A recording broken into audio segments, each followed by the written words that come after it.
processes moving forward. So to do this, I really want to encourage everyone to participate in the session today, and get ready to take screenshots and ask questions, really engage throughout today's conversation. And I've dedicated the last bit of the conversation to really drill into any specific Q&As that y'all have. So let's save any high-level questions or even really specific stuff for the very end. Anything I don't get to today, I will answer via LinkedIn or email later. Hopefully there's a lot of great questions, but I'm going to teach you some new things today as well. Most importantly, a new kind of tool I found and I'm excited to use, I want y'all, like I said, to participate in today's conversation. So if everyone can either pull up their phone or head on to polev.com/PowerToFly PO857, you'll get a nice window that will open all of the polls that we'll be taking throughout the conversation today. You can also text this PowerToFly PO857 to 22333, and then you'll be able to participate, like I said, in all of the polls that we'll be going through today. Not to mention utilize that Q&A tool that we have on the incredible Bevy virtual conference platform. I do just want to let you know before you do participate that standard text message rates apply. So while it may be free for you or up to 20 cents on some carriers, if you do not have a text messaging plan. So the service that we're using today is serious about privacy, and I can't see any of your phone numbers, and you will never receive follow-up text messages outside of the presentation. Capitalization does not matter throughout the presentation, and you'll see what I mean in just a bit, but spelling and spaces do. You can participate without downloading another app, but if you want to, there is an app that makes this super, super easy. It's available on both the Android and the Apple app stores. So while everyone is logging in, yes, thank you, Evan, for posting that link in the chat. That's super helpful. I want to just kick us off with a practice poll here. And the question that I want to ask all of y'all is, what's the best show you've watched during quarantine? And we'll kick this off just to, like I said, break the ice, troubleshoot a little bit. As your answers pop in here, you type your answers in, they will show on our little word cloud today, so you can change your answer. Some of the polls will let you submit more than one. Please try and only submit one, unless you're really passionate about more than one show. But as you'll see, this is live participation from everyone who is on this workshop right now. This is our practice poll. But I want to warm everyone up and get you excited for today's conversation. So thank you, everyone. Great shows here. Some of these I've never even heard of, so I'm definitely gonna have to screenshot this myself and check some of these out afterwards. This is great. I don't think anyone can complain with Schitt's Creek, so walking away with all those Emmys, that's fabulous.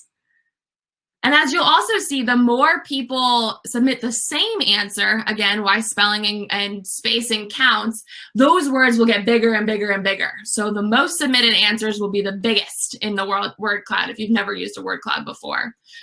But this is great. Thank y'all so much. Like I said, this was just our warm up. We're going to get into the weeds in just a second here, but really appreciate everyone participating. Let's move on. Wow, everyone is just very, we are moving along here. All right. Whoops, it's getting ahead of me. So our next poll here is, how comfortable are you when you're hosting virtual events? And I want to start with, 1 being I'm absolutely terrified, up to 5, I'm a pro, watch me shine. And I'm talking about getting yourself set up, putting your camera on as the host or the moderator, or possibly even a panelist.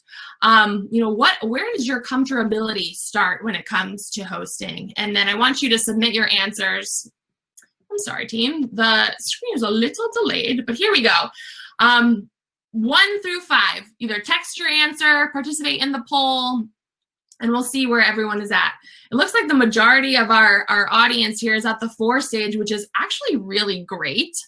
I would probably consider myself either the 4 or 5. As you can see, there are always technical difficulties that happen with any software, so that would knock me down probably a point, but it's also good to see that there's some people out there that are terrified.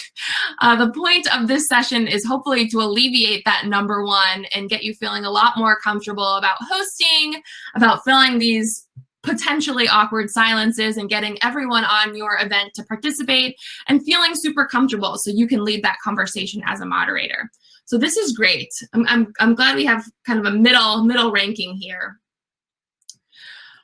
The last and final question of the beginning of the conversation today is going to be, which software are you currently using as you host your virtual event? So I want you to just type in your software. So are you using Bevy Virtual Conference? Do you use Zoom, Hangouts, WebEx? Do you use Facebook? Oh, that's awesome. Teams, Blue Jeans, Hopin. What is the software that you and your team uses the most when you're hosting virtual events? Or perhaps not even your team, but you personally. What does your community use when you run events? So Zoom is definitely the number 1 here, and I'm glad because that's what we use too, and definitely has a lot of tricks of the trade to master hosting on Zoom. As simple as the platform is, it can always be optimized. Intrado, Pathable, that's great. On24, StreamYard, Restream, Microsoft, this is great. YouTube, gosh, it's changing so fast. Slack, that's great. Really, really good stuff here. But again, I think Zoom is probably number 1 with Bevy, WebEx.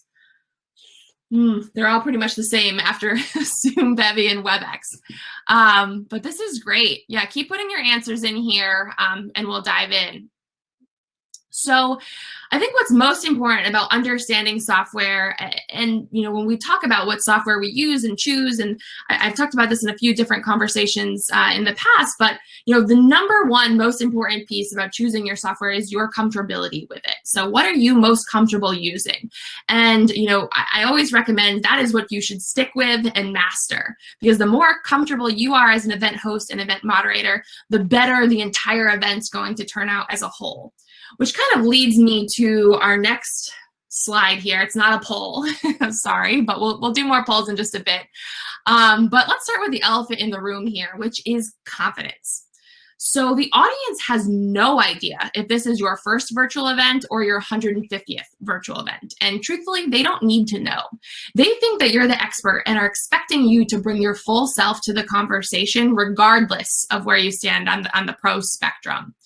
The goal of the workshop today is to provide you with new tools and resources that you need to get into your circle of power with the ability to tackle any obstacles that you might face during your hosting experience.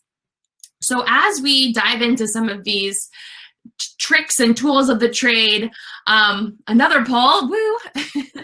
I want to ask you, how many of these things do you do before all of your virtual events? Do you do a technology check? What about co-host speaker research, name pronunciation checks, goal clarifications of your event? Or do you just not do any of these? These are your options. If you do one of these, put one of these. If you never do them, put never do them. But I want to get a pulse from the audience. How many of these are you doing on an event by event basis? So feel free to submit your answers now. Most of us do a technology check. That's great.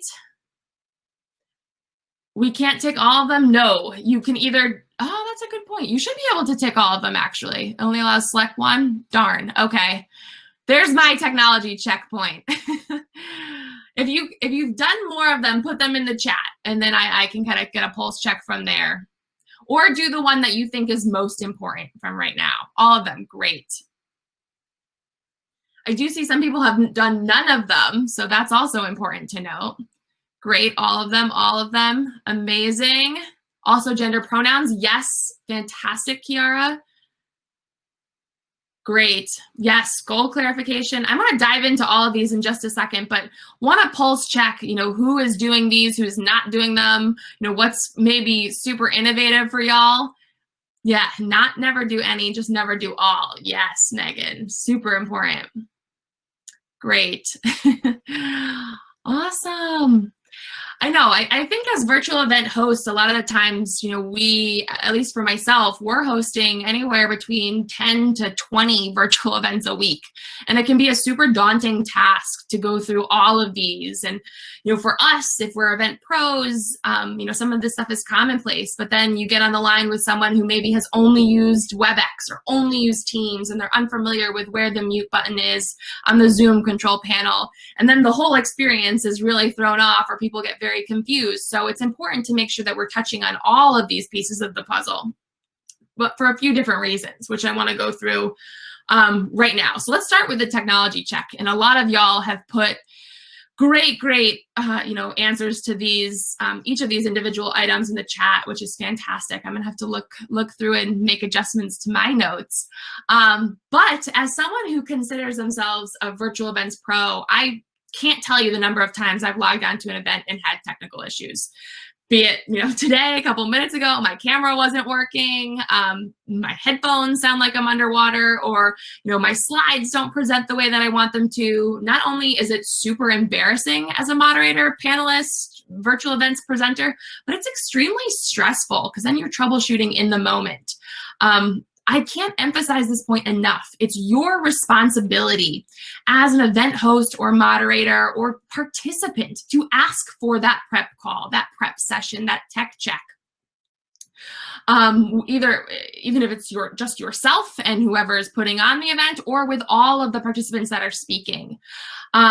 If you're using a fairly common software like Zoom, and again, you check with the participants and panelists, and everyone's clear that this is being used in a very traditional fashion, and the setup explanation is very clear in the instructions, then I say perhaps you can steer away from the technology check, but always, encourage anyone who's speaking on your panel to do that technology check, run through absolutely everything that's going to be happening, from screen sharing to microphone checks, Q&As, so everyone is comfortable with the structure of what I will call the control panel later on in today's conversation, but so there are no day of mishaps.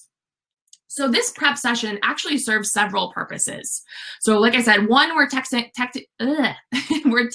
technology, audio, video, but secondly, you're building rapport with your speakers and guests.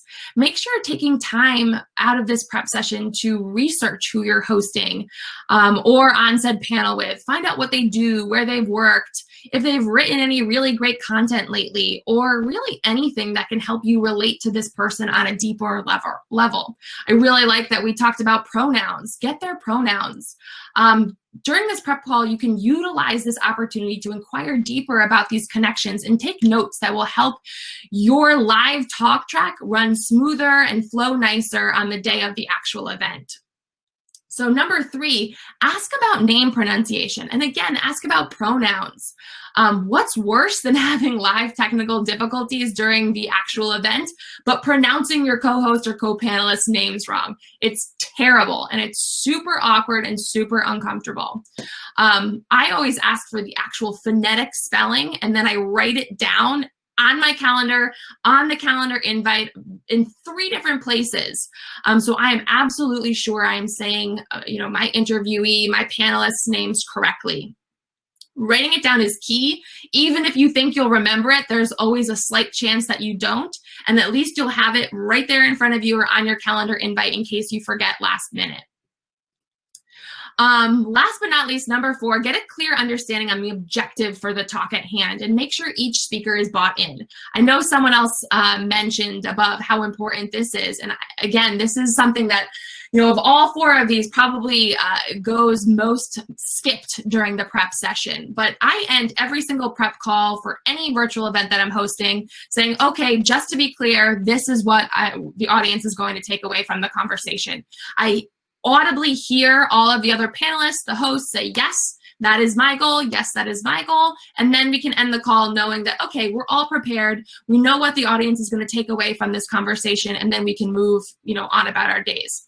This also allows you as a panelist, speaker, host, moderator to prepare even more effectively, knowing what the actual goal is. Because sometimes we'll get on a call and realize, oh wow, all of us have different goals or objectives here. How can we align these things? Or, where are the synergies between these panelists? Super, super important. So do not forget to do this during your prep call.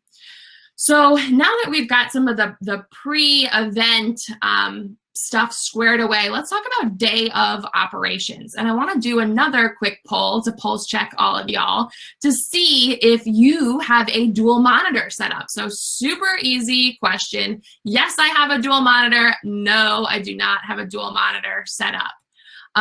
So feel free to pop your answers into the poll now. Awesome. Most of us do. This is great. Yeah, I'm always very surprised. People who host lots and lots of virtual events that don't have monitors, you're making your life so much more difficult, but it can be done. But the next part of this conversation is going to be about actually setting yourself up for success, physically setting yourself up for success. So great. Once you have two, you can never go back. I totally agree. I'm almost at that point where I want to invest in one of those, sliding laptop monitors for all the virtual events. Triple monitor. Oh, that's great.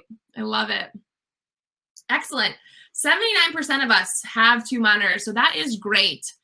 Let's move along here. So there's a lot to cover. And like I said, when I host virtual events, and these are, anywhere between 5, 10, 15 events a week, it gets very crazy and hectic. I always like to have a checklist of things that I am physically noting off before each event, gets started. So reading the presentation notes out loud without your deck.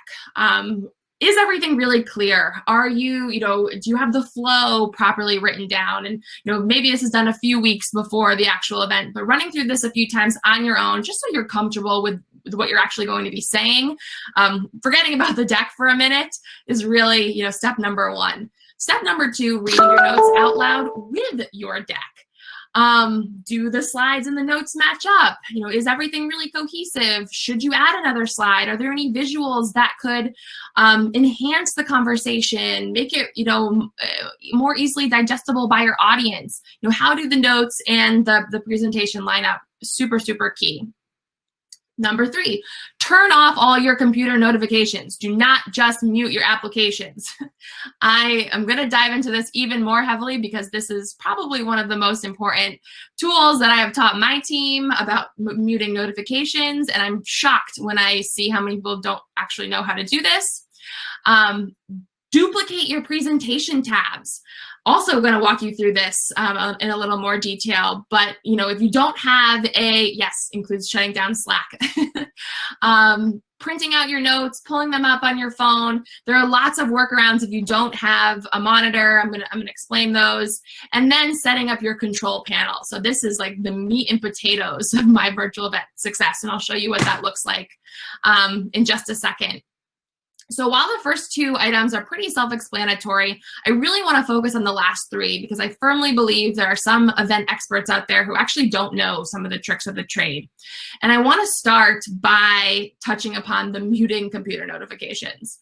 So I'm not sure if you're aware, but there are loads of different ways that you can share your screen, and they're all different on all of the different platforms.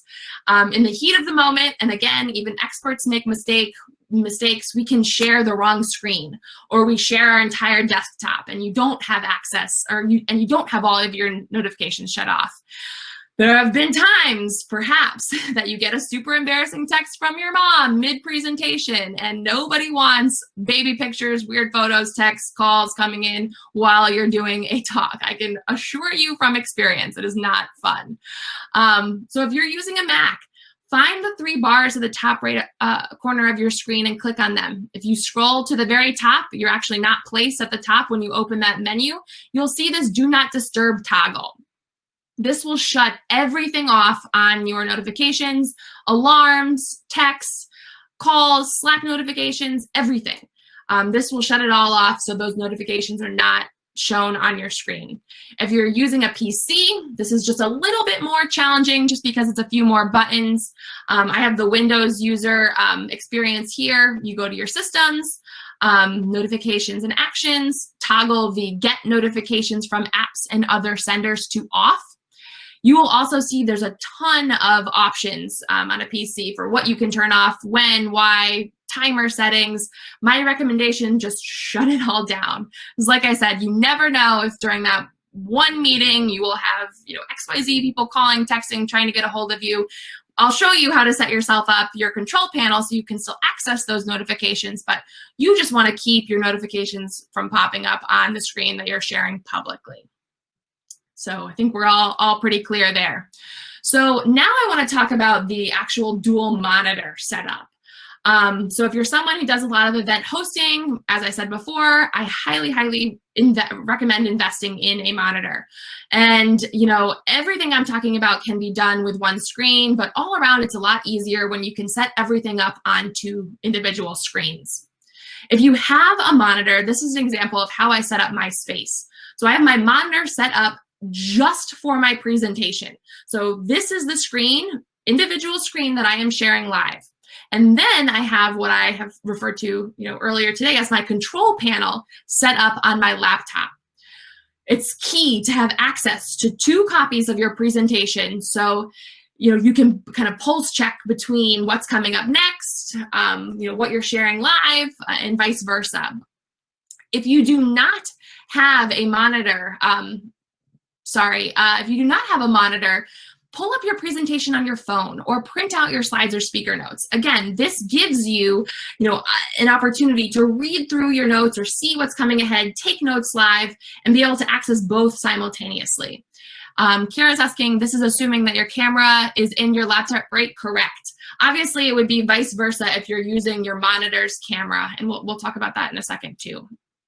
So when we have our presentation in its own tab on our monitor and we're preparing to share our screen as a presenter, it's crucial that this presentation is in its own tab so we can properly set up the control panel on its own individual screen.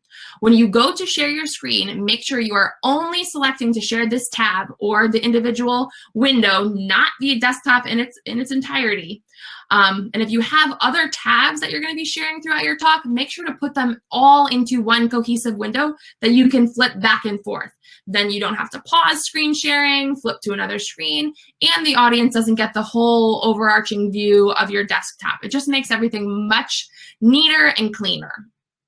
So as we saw before, based on the poll, we use Zooms for almost 100% of our virtual events. But I've used this exact setup where I'm sharing my screen in one monitor, have my control panel set up on my laptop in Teams, Hangouts, WebEx, BlueJeans. And as I mentioned in the beginning, I'm happy to answer more specific questions about your individual setup at the end or via email, LinkedIn. But for the sake of time, I want to walk you through what's possible right now in Zoom. So this is my control panel. So there's a lot going on here, and I want to walk you through this piece by piece. But when you're in Zoom, you have your traditional panel controls. So mute, video, participants, screen share, this little black bar here on your screen. So on this little panel, if you may, you can actually drag that across your screen, even when you're screen sharing. So as you're hovering above your screen share on your monitor or wherever you're sharing, if you kind of make a mouse movement, you can drag that bar below so you have full access to it. And this is how we're going to bring up all of these additional menus and have them on your screen to reference throughout your virtual event. So I drag this over to my control panel, which is my laptop. And set my screen up in a series of quadrants. So, like I said, there's a lot going on here, but I have my second copy of my presentation pulled up in its own tab, my text messages, my Slack, just in case there are any escalations. Obviously, you can keep these closed if you're not using them. I have the gallery view of my participants. I have my chat box. I have my participant menu.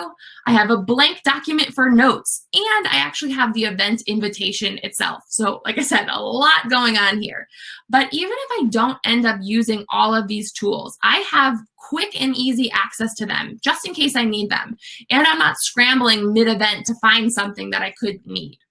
What's also key here is that you have access all at one glance on your screen. So you'll see everything is very strategically like dragged to a different part of my screen, so I can just tap it once and see everything. You don't have to minimize any windows to see my text, my gallery view, my participants. Everything is spaced out into these quadrants.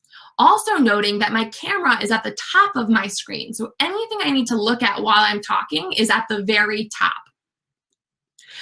I mimic this setup for essentially every virtual event that I participate in, even this one right now. I'm looking at my screen, looking at y'all. My suggestion is to get yourself comfortable. Set up 15 to 20 minutes in advance so you know your layout. You know exactly which tab, all of your notes, your QA, your participant panel, where everything is located, and then you can, again, just pop between structures or tabs, if you may, while you're hosting. Yes, I agree, Mark. We need an event ops interface. I totally agree. So now that we have covered the control panel, and again, there's a lot going on here, so if you have any questions, please let me know. I'm happy to dive in deeper into the Q&A, but I want to make sure we get through all the actual content here. But one of the equally important pieces of event prep is your pre-chat banter, or as some may call it, your icebreaker. It's super interesting because I love to talk, so I've never had this problem, but the most popular piece of negative feedback that we've gotten from customers during our virtual events has been someone calling out the awkward silence that happens at the beginning of the event when the moderator isn't necessarily comfortable chatting with the audience. So the moderator's great during the event. They're super friendly. They're, of course, getting through all of the pieces of the event puzzle, if you may, in a really professional manner, but there's no engagement at the beginning of the event. And sometimes that can feel really awkward. I usually stick to these conversation starters that are on the screen, but I would love to kind of hear what y'all are using for your icebreaker questions. So is there something that you ask at the beginning of your conversation that really engages the audience, that makes them feel comfortable, that just really, I guess, starts the conversation in a positive manner that maybe, is not traditionally like, what's the weather like in your location? Would love to hear it. If you could be a spice or an herb, what would you be and why? This is great. Yeah, type your answers in here. I kind of want to use this as like another pulse check, and maybe we can all take another 1 or 2 icebreakers back to our virtual event. What color M&M are you? I love it. Best Pixar movie? That's great. What show are you binging? These are great answers, everyone. I'm also going to answer some of these questions in the chat. My glasses are very reflective. Yes. Is it hard for me to make eye contact? Is there a way to deal with that? Great question. So usually it's not this bad, but we're just having terrible storms in upstate New York, so it's very dark in my room. Usually I have a couple, not pole lights, gosh, ring lights that are illuminating, but the lights keep going dark and light. I figured it would be too bright if I had them on. So I would just check your lighting also as you're setting up, and make sure that, you're in the most non-reflective glasses perspective as humanly possible. But that's a good question.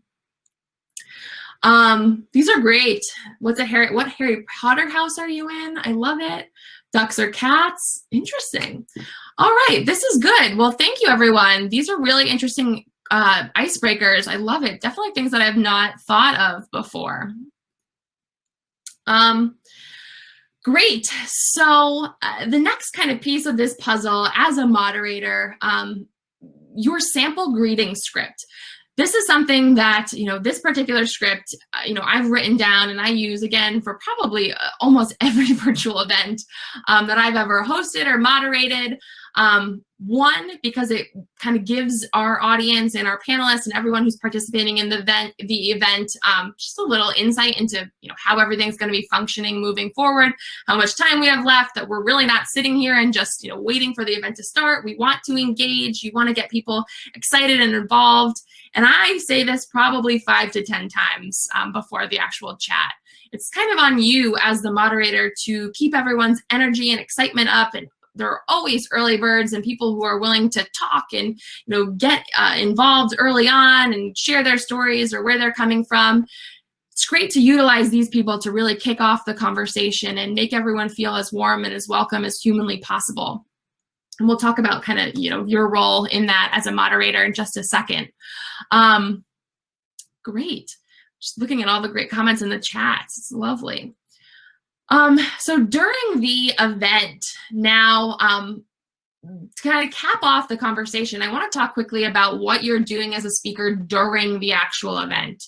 And it's very easy when you're on a panel or you're not the main focus of the event to check out and swipe through emails or look at your phone, but please do not do this.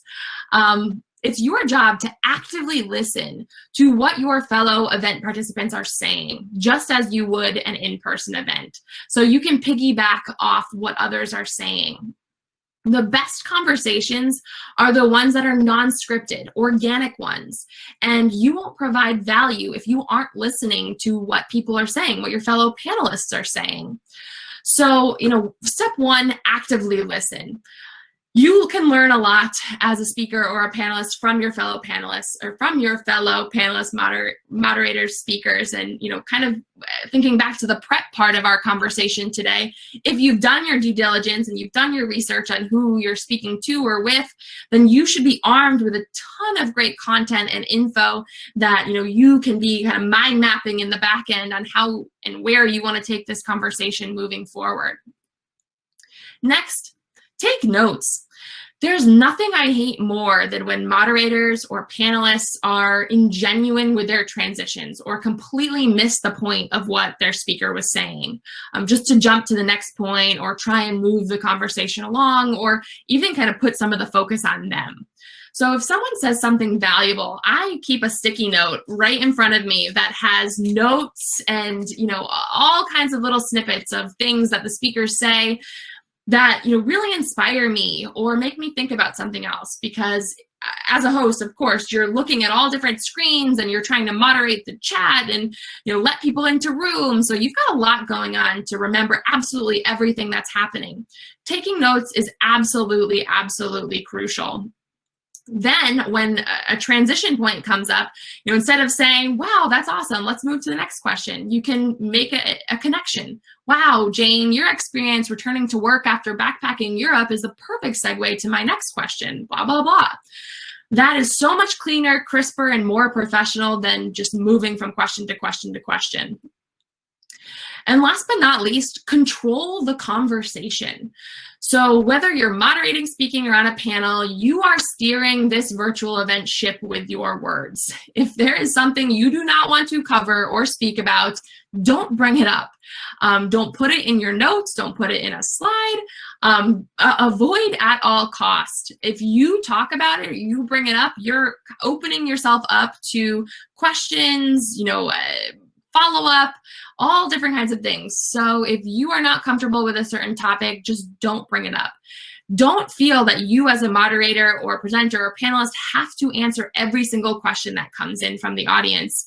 It's perfectly acceptable to say, hey, I'd love to think about that one a little bit more. Can I follow up with you after the event? I've done that many times. It's not awkward. It's just you being real and genuine, and perhaps you don't have the best answer right now, but you would like to look that answer up for someone. The worst thing you could do is just spitball something right, during the live event and then wish you didn't say something later. Also, if you're worried about not having enough questions, my rule of thumb is to always write down 13 questions that you have on a piece of paper, on another tab. This is perhaps something you bring up in your control panel that will help you steer the conversation after what you've prepared is over. It's very possible that sometimes events audiences just aren't, in it. Maybe it's early and they need their, mind jogged a little bit before asking questions. I always have themed questions prepared so you can engage that conversation yourself. Again, steer that ship as the host, moderator, panelist, and you can create the content that you want to talk about. So last but not least here, I think the most important part about setting yourself up for virtual event greatness is having fun. If you're not having fun, if you're miserable, if you're not enjoying yourself, then what's the point of your audience being here? We are in such a unique time and place where we get to meet and interact and host events with people from across the globe who have such different experiences and stories and information to share that as a moderator, and I say this all the time, I feel very, empowered and selfish that I get to talk to such great people every single day and learn from them and their experiences. And the more fun that you're having doing this, the more fun your audience is going to have doing this. So if you're visibly excited and enjoying what you do, then that's going to transcend to whoever you're speaking to or whoever you're speaking with on your panel. It's always very clear on who in a panel is more excited to be there and who is dreading their live. So, with that, I, really appreciate everyone being here and asking such great questions. I missed a lot of the earlier ones, so would love for people to pop their questions into the Q&A box. Derek wrote in the Q&A, can you come do all my presentations? Maybe. Like I said, I think 15 to 20 virtual events right now is more than enough, but you never know. I'd be happy to answer anyone's questions. If you have specific ones about your setup, about different obstacles that might happen during hosting that maybe I didn't touch on. Kiara has a good question. Oh, let me bop back to some of these. Have you ever had a no-show guest speaker? Yes. One time I did have a no-show guest speaker, and it was probably 2 years ago. And, I think what my advice to someone who has that experience is always have someone on deck that you can do, either a quick Q&A or, perhaps they have a unique experience that they could talk about and would allow you to pivot, pretty seamlessly. At least with most of the virtual events that I host, they're all engagement focused. So regardless of who the speaker is, we pride ourselves on creating a space where people can come and get their questions answered live. So when you kind of lead with that programming and community first event planning, you're always set up for success because your host should have, been prepared and ready to talk about the topic at hand, or maybe you have someone else in your community or, a colleague or someone who you can bring on and kind of have that conversational banter, even if it's just asking questions back and forth with one another. How do you feel about this situation? Blah, blah, blah. It's definitely not fun and it's not easy, but, in a pinch, you can always do that Q&A, which is, super beneficial to your community. Any tips for doing a pre-recorded session? Well, I guess, Mike, my biggest tip is the beauty of doing a pre-recorded session is that you can, absolutely make it perfect. I'm not one who is a stickler for perfection by any means, but if I'm watching something pre-recorded that I know was pre-recorded and I had no opportunity to attend live, then, I guess my expectation going in is that I'm going to get a ton out of this session because, I'm not getting the opportunity to ask my questions live or interact with my speaker or, do virtual networking. So I would just, as a host, do absolutely everything that you can during the recorded part, or if you're, video editing out afterwards, to make sure that absolutely everything goes off without a hitch. Probably not the best, best answer, but that's my personal opinion. So there's my transparency for you. About the control panel. So you would not advise to display the PowerPoint presentation as presenter's view, which automatically splits the slides into both screens.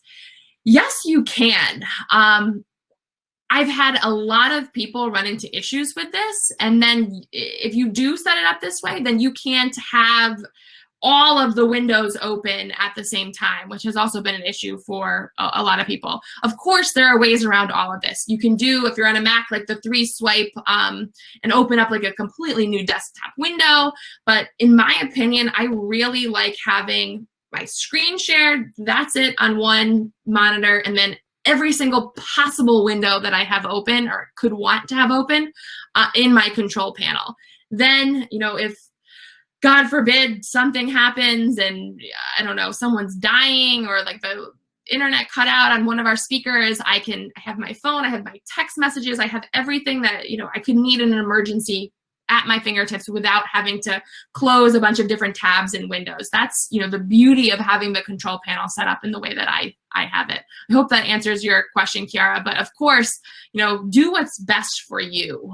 That's probably the most important takeaway from here. If, you only have one monitor and you don't have a printer and your, phone isn't great at bringing up your slides, then of course you're running into a lot of different blockers here that aren't going to make this very easy for you. So there are lots of creative ways that you can, I guess, share your screen and see what's coming next. You just have to find the best solution for you. And I can put my control panel back on the screen if that's helpful for everyone, because I think that is really, really important. Probably one of the most important takeaways from this talk. Tips for keeping your energy up when you're masking serious nerves. That is a great question. Oh, are there more questions popping up in the Q&A? Oh, great, great, great. Okay. Masking nerves. I just like to be very honest and transparent with people. And, that's what I've guided a lot of my host trainees to do as well. If you're nervous, just say that you're nervous. I have a host that says she's nervous probably a lot more than she should, but she, is very honest and makes people feel very comfortable when she does that. So it's okay, embrace it. You'll probably get a lot of encouragement in the chat if you're feeling nervous and people say, no, you're doing a great job, or, I'm nervous too. And then, from there, you're just gaining energy. And truthfully, the more you do this, the more events you host, the better off you're going to be in the long run. You're going to feel more prepared. Your setup is now great. So nothing can go wrong on the back end, hopefully. And that will set you up for a lot more success just hosting all events moving forward. Great, great, great questions. How do you handle participants that derail the conversation or are long-winded or rude? Great, great question. So, one, definitely take a pulse check of your community. And, especially in today's day and age, there are lots of ways as a moderator you can control the conversation, whether you're in a webinar setting where, people can't come off mute and, are subject to just posting in the chat or just posting in the Q&A. There are some tools that allow you to delete comments or, remove people entirely and remove their comments. There are other softwares like, Zoom Meeting, which I use, where unfortunately, even if you boot someone, their comments stay. And I think, Shayna, you mentioned that too. What are your tips for dealing with unruly guests? It's really hard. And as a moderator, it's something, again, that comes with a lot of practice. Sometimes these people are, they are diligent in their rude and unruly comments. And what I would say is, that's why you keep all of these screens up and, you're aware of them as a host. So the second you see someone posting comments or, things that shouldn't be, shared in the public forum, it's your responsibility to kick these people out. Or if, you're in a setting like this, I would probably have had, a co-host or someone where, they can boot people out of the chat for me if I'm not super comfortable, responding to all of these questions. It's really, really tricky. And unfortunately, we're living in this virtual world where people are getting unruly and, everyone has a lot of opinions. Sometimes it's okay to have conflicting opinions, and we have to embrace that if we want to, build stronger communities and really, get people to see people as people. I mean, there's a difference between someone who is being, an awful human and someone who is just speaking their opinions. So, if someone's getting really long-winded or, perhaps derailing the conversation, as a moderator, it's okay to jump in and say, hey, you know, this is really good stuff, but I want to make sure we're saving space, or we give the floor to more, you know, members of the community, more attendees of this chat. And I actually see a really great conversation that, or question or comment that ties into what you're trying to say. You know, like I said, steer the ship. You can make stuff up. You can pretend people are DMing you. You know, you have full control as a moderator to make this live conversation go whichever way is easiest and best for you and your community. Great questions here. There's no way I'm going to get to all of these live, but I'm going to do my best. Do you feel that familiarity with of participants within the platform signing into it, engagement is meaningful for a successful event? I think that it is helpful. I do not think that it is like crucial to event success. I mean, aside from being a community builder, I'm also a marketer, so you know, I completely understand that, you know, the less clicks someone has to make to get into an event, the better, the more, you know, signups you're going to have. But you also need to, you know, weigh the pros and cons of what's important to you for the event. And actually about my talk that I gave last year at CMX was all about creating more engaging events, and something that we did as a company and the platform that I launched, you know, we made submitting questions mandatory for every single virtual event that we host on PowerToFly. And that has helped us really, you know, equate success to these events, because people knew that when they signed up for an event, that their questions were going to get answered by the host, the speaker, the moderator, the panel, instead of, you know, just logging on to an event and hoping that they were going to get the information that they were looking for. You know, you have no idea when you sign up for an event. I mean, gosh, I could have been talking about something totally different. But because I get the chance to answer your questions, you know, you're at least getting some piece of value from this, which is so important. So yes, community members who have been there and understand how your flow works will be able to optimize that value. But again, you know, your flow should still be easy to someone new, because those are the people that you want to come and, of course, you know, get new members, new emails, new traffic to your site. So it shouldn't be too hard for them either. But you know, we love our engaged community members. Oh, Kate, how do you ensure that controlling the conversation is balanced with addressing what learning arrives in the room? Especially important, but perhaps so I think we talked about that a little bit, and we mitigate this a lot when it comes to, like I said, requiring all of our attendees to submit a question when they sign up for our chats. This way, we know that the content that we provide directly correlates to, you know, what our audience wants to learn, know, and get out of the conversation. We found that just structuring the majority of our virtual events in this Q&A fashion is quite literally exactly what everyone's looking for. Nobody likes being talked to for an hour. So, you know, the best practice for me and my best tip for everyone is to, you know, create content that really pulls your audience in, gets them engaged and wanting to learn more and ask you more questions about what you do and why you're, you know, the expert talking about it. What about us? These lots of questions about losing internet at the time of your presentation. So, you know, as Valentina mentioned, definitely recommend having a co-host or even two co-hosts. I saw a lot of people talking about using Restream and YouTube, and we've used a lot of these tools too. And I can tell you from experience, it is hard to, you know, set up your virtual event, then make sure you're streaming on YouTube and then on Restream, and just the compilation of all of these softwares is very challenging. So I can't imagine there are many situations in today's, you know, day and age, the virtual world that we live in, where, you know, you wouldn't be more successful if you had someone else to tag team with you. And I know, you know, from my own personal experience, you know, we're a global team. You know, my internet in upstate New York is a lot better than, you know, my teammates in Argentina, but sometimes my internet is not great, and I know sometimes their internet isn't great. So even if you're not watching the event and live participating, we always have someone on standby or backup that we can flip to be the host. So you set up your host settings and then your co-host settings, regardless of if they're actually co-hosting or not. You know, if anything were to happen, then they can kind of take over and run the event from there. But definitely recommend having at least one co-host, if not two. Okay, Lisa asked, how do you do that in Zoom, having them sign up with a question? So I know it can be done with Zoom. We actually have our we created our own event CMS to do just this because it was that important for us. But a lot of platforms, so let's say, we used to use Eventbrite. You can just take your Zoom link and put it into the Eventbrite registration page. And then, you have a bunch of required questions that someone would have to fill out when they register for your event. You would just make one of the required questions. Do you have any questions for your speaker? And then, of course, everyone has to fill that out, and you get a nice little database at the very end of all of the questions that were submitted.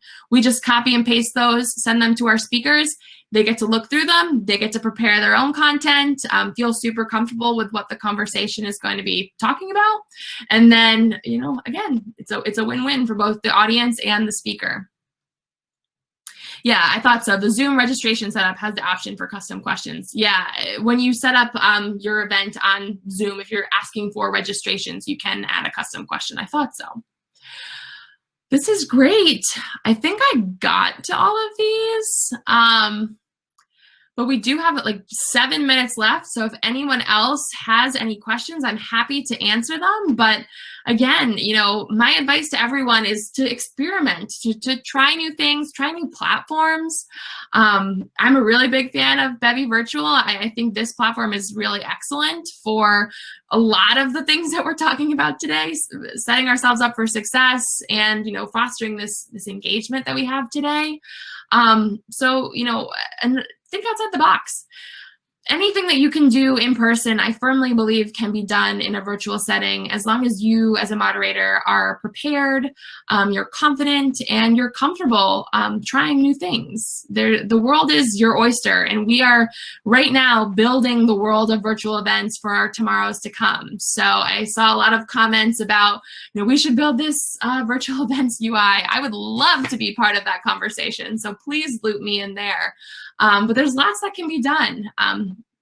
And, there's so many platforms out there that we can make a real impact as virtual events host, helping everybody else grow and learn and having a great event experience. It just makes it better for all of us because we'll all be attendees at one point. Yay. Lots of good lighting questions. Brett is asking, do you tend to limit your attendees to chat only to discuss, or do you allow them to discuss through video? I'm a huge proprietor to allow everyone microphone access, chat access, and camera access. I know that is a very forward-thinking approach, and perhaps not everyone has, as sophisticated communities. We don't have as many trolls as many of the larger scale communities out there, but I think it's really important to have that person-to-person connection. We're really against anonymity. So, we want you to act as your true self, to ask questions, as you, so we can, provide the best experience for you as a human as humanly possible. And maybe that sounds fluffy, but I think at the end of the day, we all have struggles. And for PowerToFly, our platform is really focused on helping women throughout their career journeys and connecting them with companies that are really bought into diversity and inclusion. So if we can't have candid conversations, person to person, video to video, then we're not doing our job. So if you are a community who has that ability to reach people on a more personal level, I say try it. Step outside your comfort zone and allow everyone to turn their cameras on and talk with one another. That's what we would be doing if we weren't in a global pandemic, right? You can't filter what someone says in real life. So give it a go. You might be surprised. Do you use community guidelines or agreements, code of conduct in all of your events? Yes, we absolutely do. It's in our waiver. It's in pretty much every piece of the sign-up process for all of our events. And we're really strict about, if you violate any of the, terms of our code of conduct, then you will be kicked out of the community. we haven't had to do this very often, I will say. So I feel very grateful that that's the case. But setting yourself up for success in that way too helps eliminate a lot of trolls, and being really clear what the value you provide is. Like I said before, everyone has different experiences and perspectives that they can share and bring value to multitudes of conversations, even if it may not be, a C-level leader. It could be, someone who just lost their job. They have just as much insight to provide to someone going through that situation than a lot of people. So, we do have a very strict code of conduct, but also understand that, we have to provide space for everyone to share their experiences. We do not use a waiting room. Of course, Zoom just launched that feature, which now has given us all waiting rooms. So we're kind of working around that currently. But no, we traditionally don't use a waiting room, which makes it a lot easier to do that like pre-chat banter that I really like. Kiara wants to know if I am on Twitter. I am on Twitter. You can catch me at Lauren8Hagerty. I don't tweet a lot, but I usually do around CMX time, so I'm happy to answer questions there as well. But I think that is bringing us right to about time. This is great. Like I said, I love answering everyone's questions. So if there's anything I missed, or you have particular questions that maybe you didn't want to ask live, feel free to shoot me a message. My email is lauren@powertofly.com, or you can find me on LinkedIn. Shoot me a message, connect with me. I'd love to chat with all of you. I've made so many great connections through CMX. This is truly the best community in the world, and virtual events are my passion. So happy to hear more about what you're doing, maybe optimize my process, and help give you any tips that might make you a virtual event expert. So thank you all for your time.